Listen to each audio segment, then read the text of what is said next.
आज भाजपा नेता एवं जिला विकास परिषद के सदस्य पंडित सुरेश शर्मा ने विधानसभा छबम के ब्लॉक चौकी चौरा की अंतिम पंचायत राह और सेलियोट में दौरा कर भारी बारिश के चलते पहाड़ी खिसकने से क्षतिग्रस्त हुए घरों का दौरा कर पीड़ितों से मुलाकात की।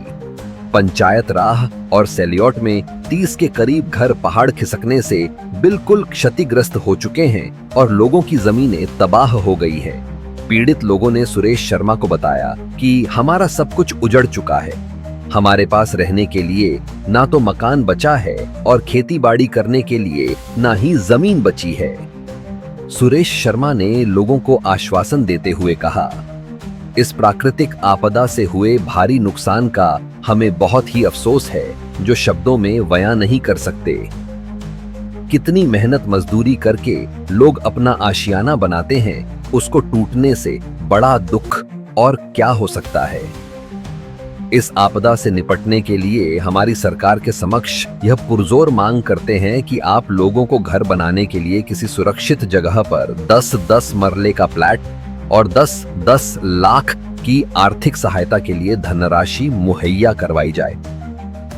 इसके अलावा सुरेश शर्मा ने चौकी चौरा से गंगाल कठार जाने वाली सड़क मार्ग को भी खुलवाया, जो पिछले 15 दिनों से भूस्खलन होने की वजह से बंद पड़ी थी, और संबंधित विभाग के अधिकारियों को इस सड़क मार्ग की डीपीआर तैयार करके इसका जल्द मरम्मत कार्य करने को कहा। इस मौके पर भाजपा नेता कैप्टन बीडी शर्मा, राकेश कुमार, रतन वर्मा, कौशल गुप्ता, राजकुमार सूबेदार, रणजीत सिंह, रवि कुमार, कुलदीप राज व अन्य लोग उपस्थित रहे। आज हमने ब्लॉक चौकी चौरा की जो हमारी अंतिम पंचायतें हैं जिला जम्मू की राह और सेलियोट, जैसा हम सब जानते हैं कि पिछले कुछ दिनों से भारी बारिश जो हुई है, एक कुदरत की साइड से जो आपदा लोगों पर आई है, उसके चलते जो हमारी पंचायत राह और सेलियोट में बहुत बड़ी क्षति हुई है। कम से कम भी 30 के करीब घर जो हैं लोगों के डैमेज हो गए, फुली डैमेज, और ये पूरी पहाड़ी चल रही है, ये बिल्कुल स्लाइडिंग हो रही है और सभी लोगों ने यहाँ से शिफ्ट कर लिया है अपनी फैमिली को लेके। बहुत सारा नुकसान जो है जनता को हुआ है।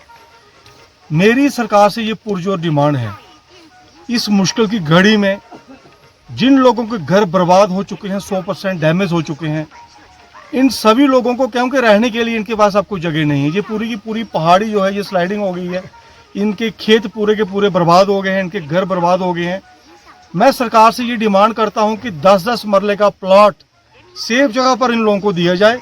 उसके अलावा 10-10 लाख रुपया कम से कम मकान बनाने के लिए इन लोगों को दिया जाए। मैंने देखा है जो पूरी जीवन की पूंजी जो इन्होंने इकट्ठी की थी, जमा की थी, वो बड़े खूबसूरत घर इन्होंने अपने तैयार किए थे। यहाँ पे पूरा जीवन का कमाई उन मकानों पे खर्च की थी, और बड़ा देख के हमें बड़ा दुख हो रहा है।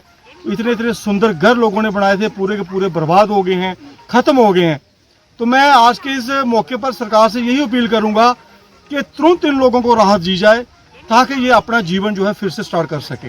हर मोहल्ले में जा रहे हैं, जहां भी हम जा रहे हैं यही देखा कि बहुत बड़ा लॉस लोगों का हुआ है। ये सलांगड़ और कसांदर हमारे ऊपर जो छोटे छोटे 2 गाँव हैं, कसांदर जो हमारा गांव है बिल्कुल बर्बाद हो चुका है, वो बिल्कुल ही रहने के लायक रहा ही नहीं है। 100% लोगों की जो भूमि थी बिल्कुल खत्म हो गई है, लोग वहां से पलायन कर गए हैं, घर 100% खत्म हो गए हैं। इसी प्रकार सलांगड़ जो उसके साथ में छोटा सा गांव है, वहां भी खतरा इसी प्रकार का है। तो ये पंचायत राह का जो हमारा ये पुखरनी मोहल्ला बड़ो का जितना ये पहाड़ी क्षेत्र था, बहुत बड़ा क्षति यहाँ पे हुई है। तो मैं सरकार से यही अपील करूंगा कि जल्द से जल्द इन लोगों को मुआवजा दिया जाए, ताकि ये अपना जीवन फिर से स्टार्ट कर सके।